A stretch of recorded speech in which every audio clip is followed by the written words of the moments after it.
welcome to my knitting vlog. My name is Annika and I'm a knitwear designer from Finland.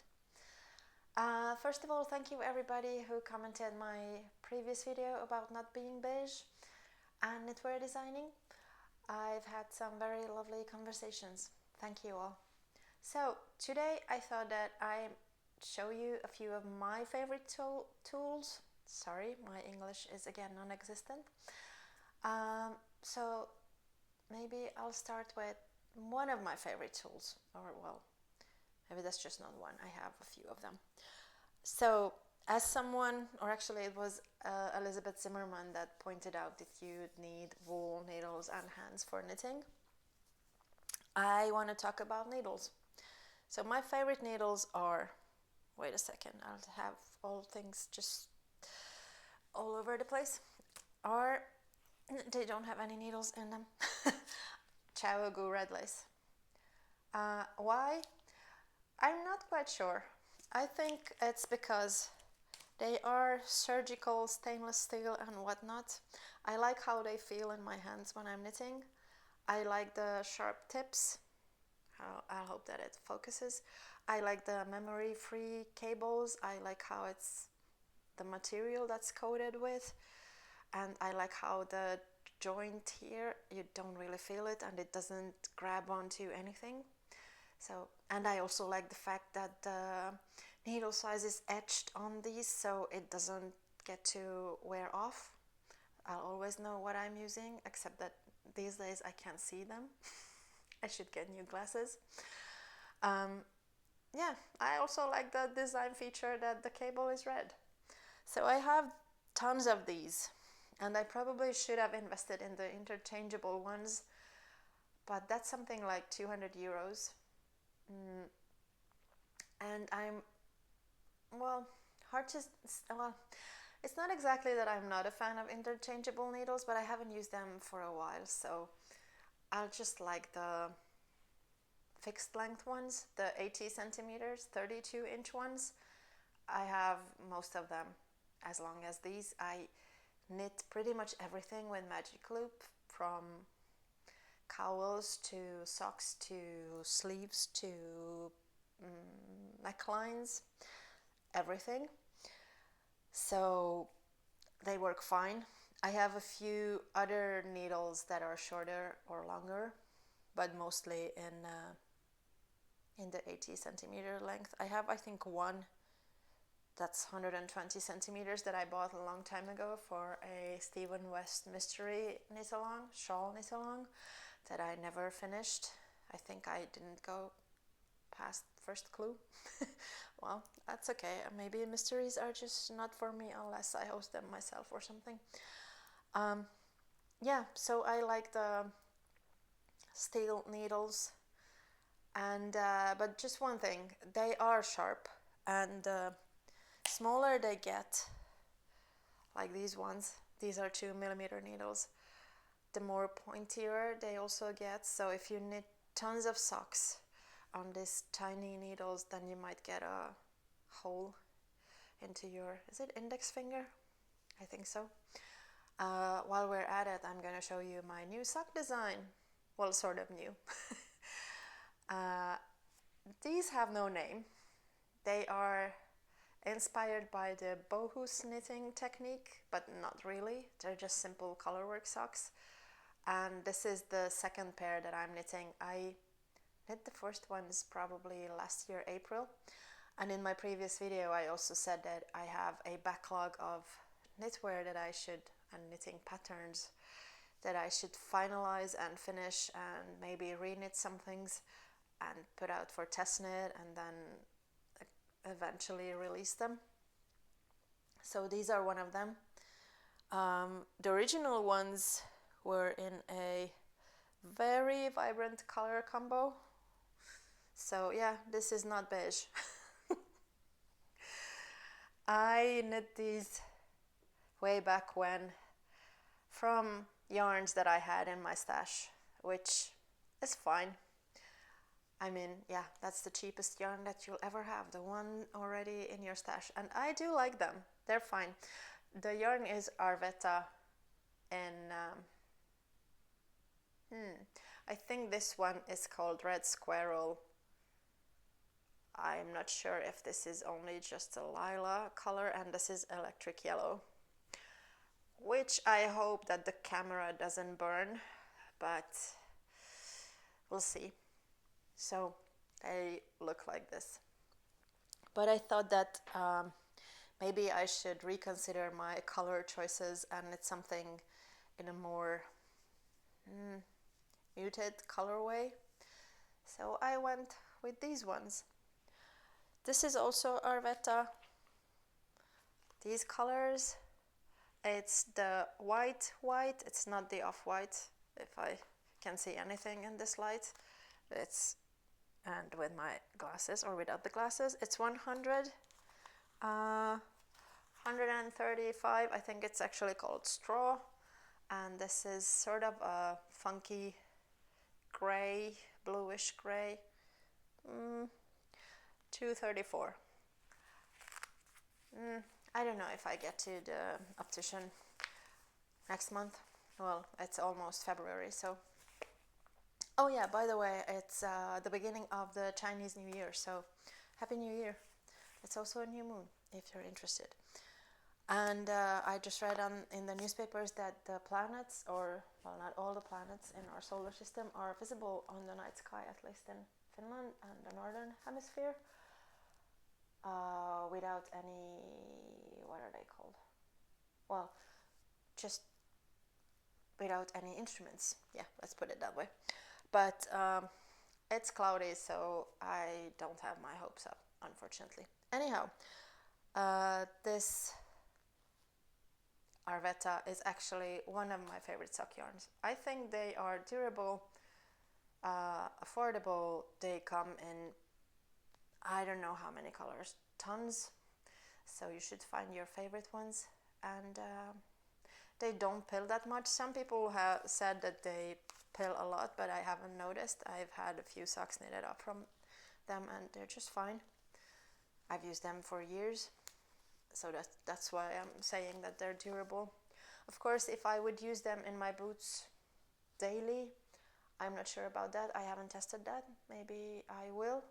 But this winter in Finland, well, there is no winter. It's +2 degrees and it's raining, so I don't need wool socks. It sucks, basically. I've been on the slopes twice. Probably all the artificial snow already melted as well. And I don't know what to say. I'm just... Oops, sorry. I'm thinking that if I can, I will go to Japan next winter and hope and pray that they have snow at least. Because this is just... I mean... Yeah.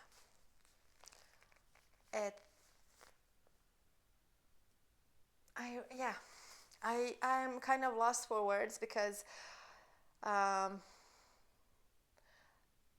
probably said this before, so I might be repeating myself. It's not just that it's dark and it's rainy and there's not much to do except go for running, but it's also like every other day it freezes a bit and then it's like an ice skating rink like everywhere when you go outside, and it's still so dark because it doesn't snow, and the snow would bring also this light and it also dampens the sounds. I don't know how to explain them. And yes, I love snow and I love winter, so there's that. And I wish that there would be -15 or 20 degrees instead of this crap. So there, I said it. I'm just hoping that the weather would still improve for this winter. Yeah. Anyhow, so I knit this today. Back to the sock. I hope to grade this at least to 3 sizes, and I noticed that I kind of half wrote the pattern. And yeah, I've been reading, what's it called? Atomic Habit. I can't remember the writer. Was it James something? Never mind. And I realized that why am I not more productive, so to speak, is because probably like most people, and yes, I'm generalizing here, I go for instant gratification. Meaning that's one thing, and the other thing is that Well, let me explain. Instant gratification. It's much more nicer to knit the sock than to write and grade the pattern. So I tend to go for the instant gratification when I should go for the writing up the pattern and getting it ready for test knit and whatnot.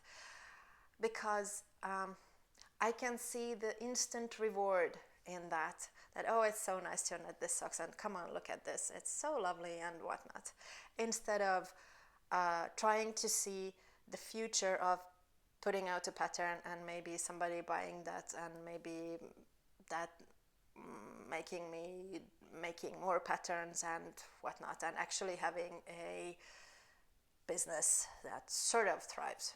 So yeah, it's in the book it says that it's because of the evolution that our brain is not wired like that you kind of you would go for the other reward instead of the instant gratification thing. I don't know if I'm explaining this properly, but I hope that you understand what I'm trying to say here. So now that I know that, and it's not that I'm beating up myself because of that, but I just know that, okay, I've done that and maybe in the future I can try and do differently. And I probably won't succeed all the time. I would still probably go for the instant gratification thing instead of trying to see the bigger picture and the reward in the future. But yeah, it's good to know. So, and yeah, this is a sock that has no name. This one, did I mention that these were called Tivoli socks? Like as a fairground, is that the word for it? But I don't know that I want to call them Tivoli socks. So if you have a suggestion for a better name, please let me know. So I sidetracked. Other favorite tools: scissors. I am really, is the word partial and also biased, because these are actually both are scissors from Fiskars, the Finnish company that is known for their orange scissors that I don't have any. Well, never mind that. They're shaped the same as these ones. But why I'm partial and maybe biased is because I had a summer job for 2 summers in their factory, and I also, was it 1 or 2 summers, I was also doing my, what's it called? Practice. You have to do this sort of practice in school, in their communication department. Anyhow, so that was fun. I learned tons about communication and also how to make scissors and axes and whatnot. I wasn't making scissors, it was a different department. I think I was doing stamps and packaging,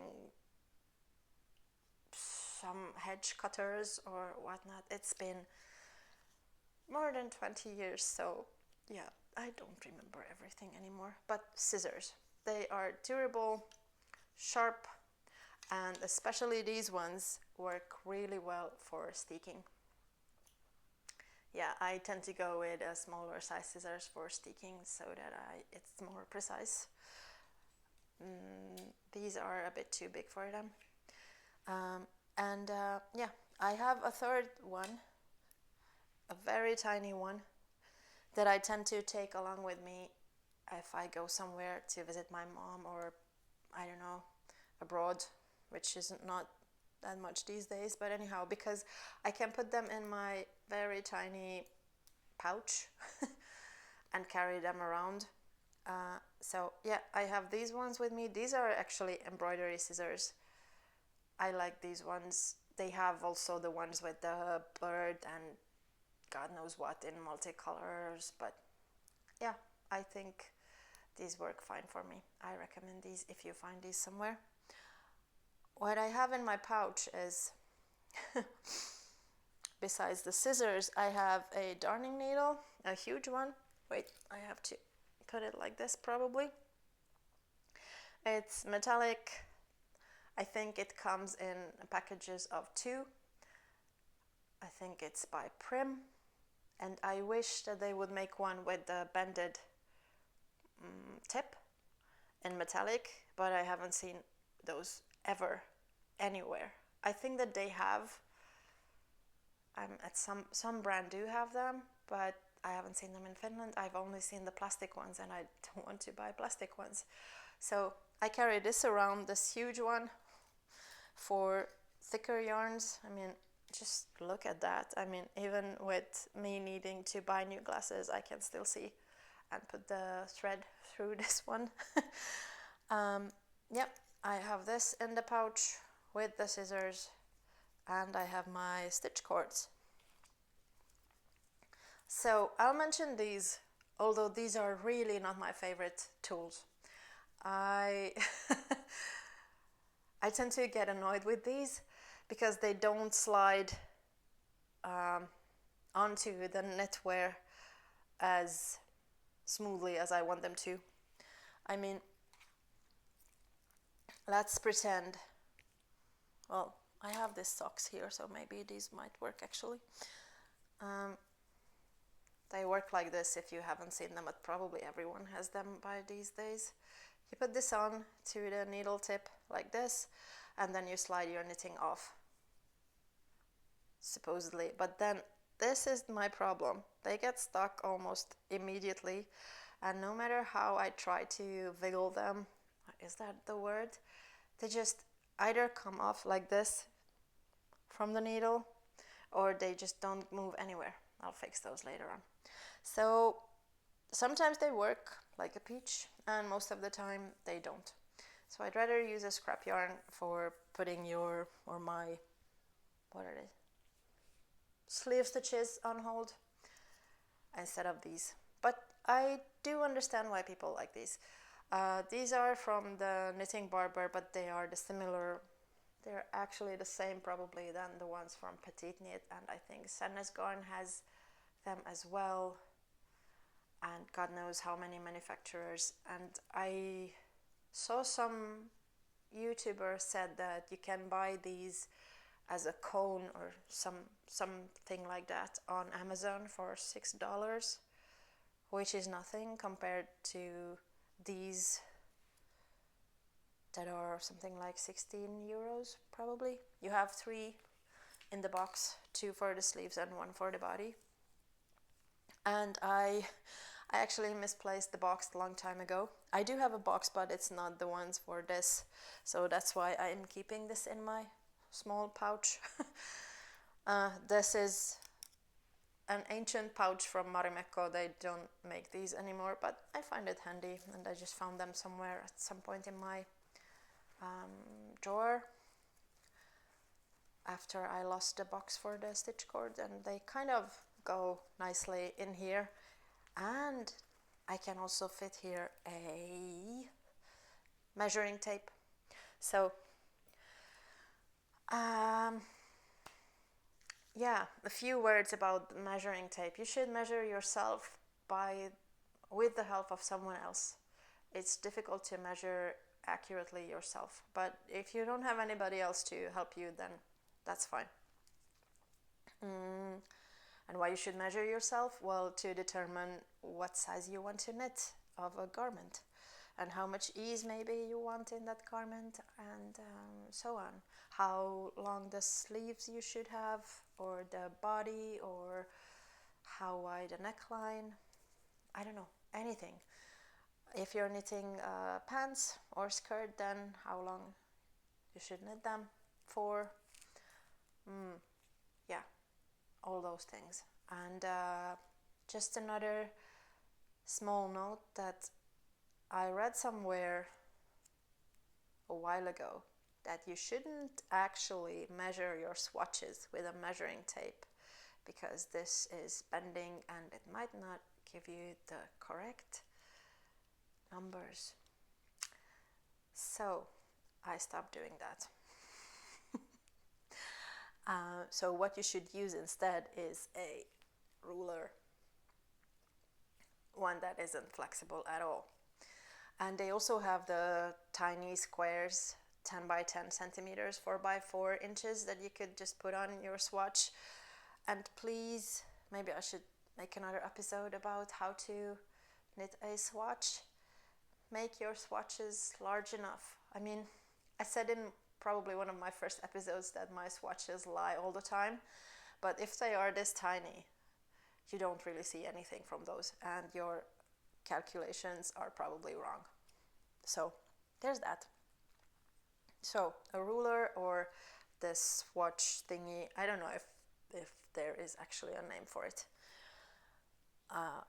Yeah, but a measuring tape is great, not just for measuring yourself, but also measuring the length of whatever you've knitted.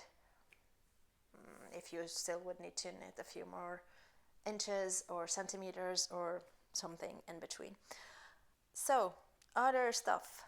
What I really use is stitch markers. And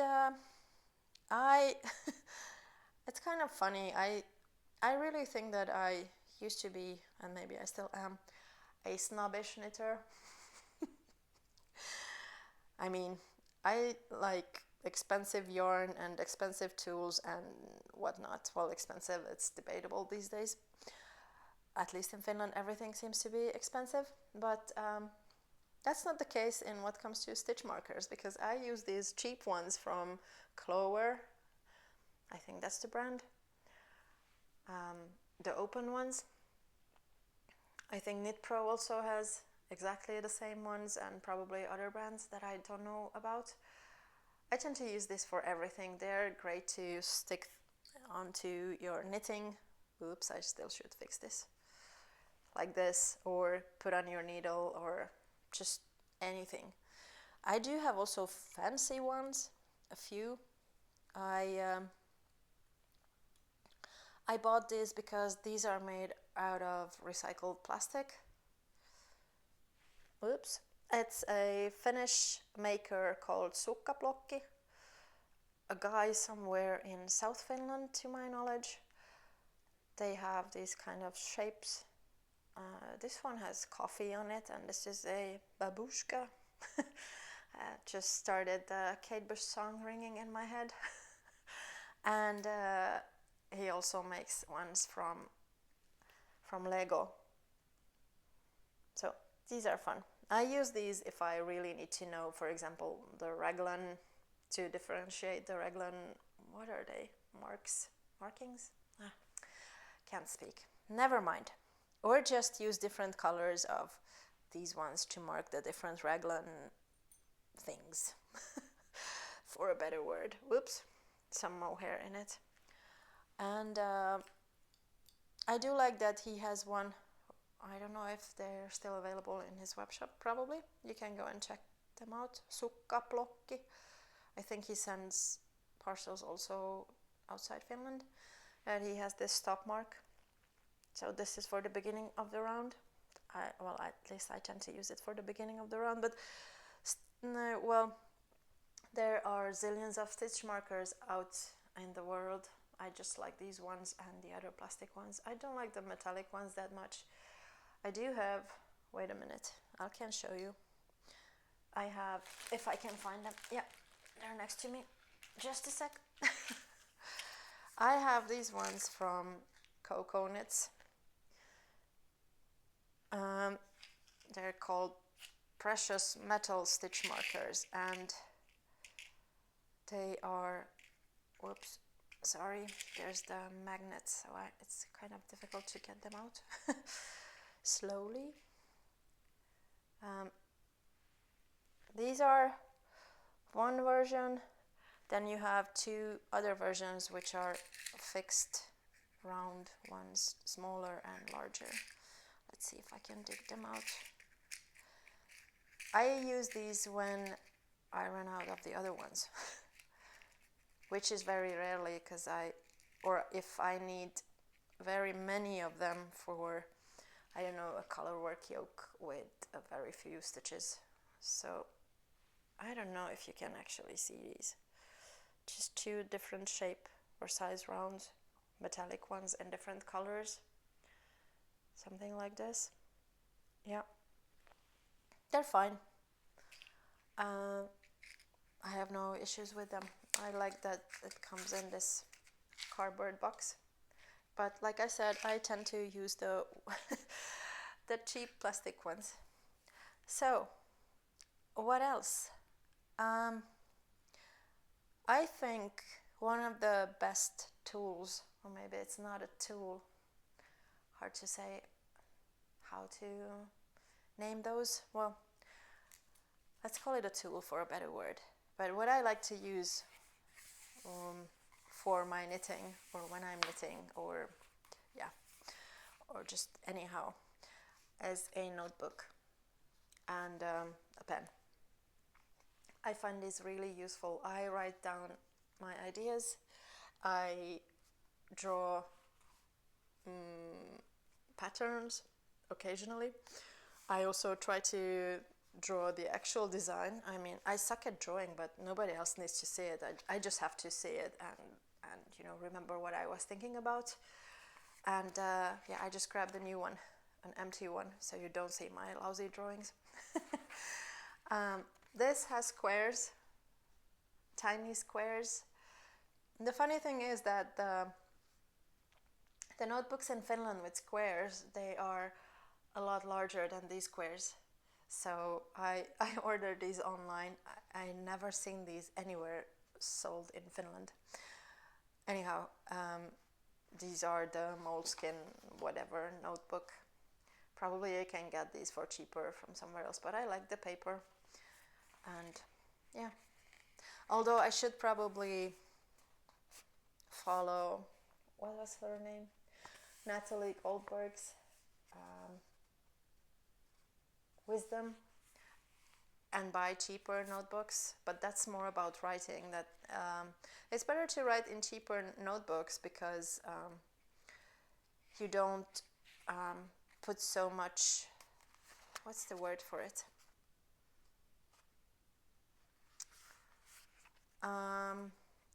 You allow yourself more freedom to write whatever crap you want to write, instead of trying to write something very fancy because you have a fancy notebook.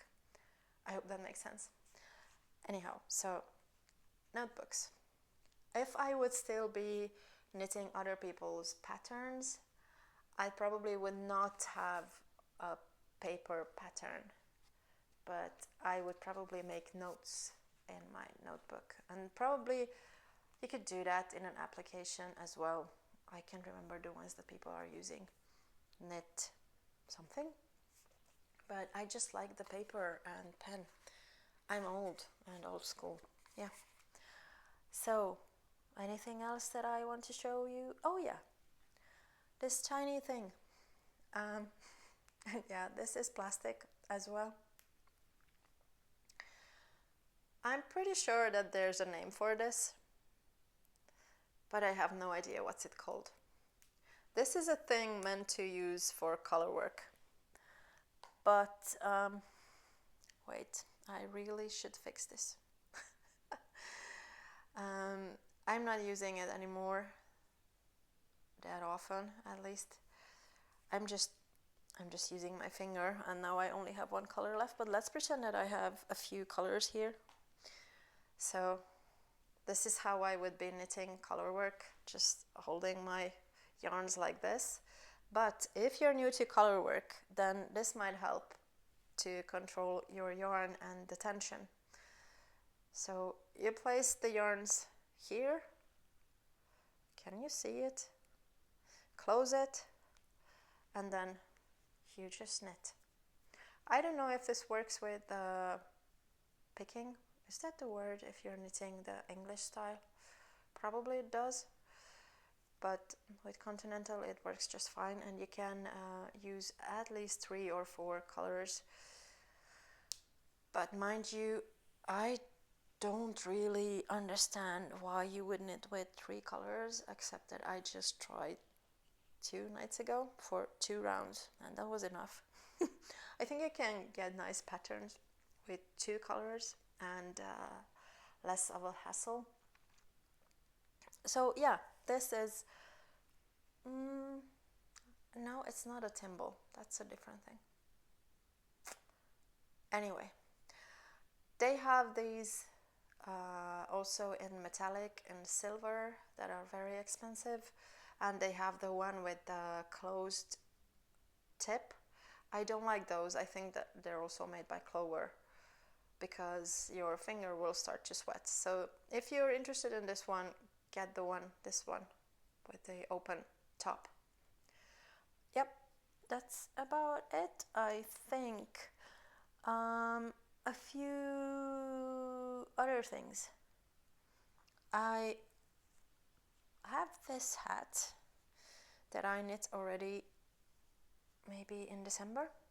That's also from my backlog. That will match this one, but I haven't finalized the pattern yet, so I don't know, maybe next week I will call out for test knitters on Instagram. And yeah, I think that's pretty much it. The Wild One sweater test knit is ongoing at the moment, and I hope that it's going well. I mean, there's been a few issues that I should have spotted, but or the tech editor should have spotted, or maybe, yeah, both of us. But live and learn, and I do hope that all the test knitters will get a sweater that they will love to wear. So yeah, just one thing for the end. I know that I said in my previous video that the most known designers put out, sorry, I'm a bit warm, about 50 patterns per year, and if that is a lot or not. And then the comment section on YouTube, many people pointed out that could they be quality patterns with that amount, and of course they do have help, but I would argue that actually probably they will be quality patterns. Why? Because they do it so much. I mean, that they had a lot of practice. It makes sense if you think about it more thoroughly.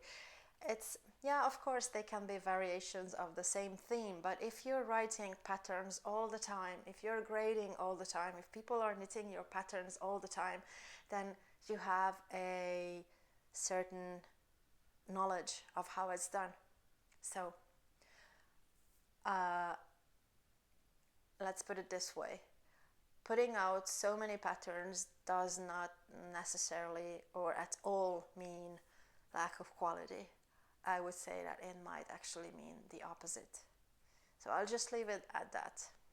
And I hope you guys have fun knitting whatever you're knitting or working on, and see you next time. Bye!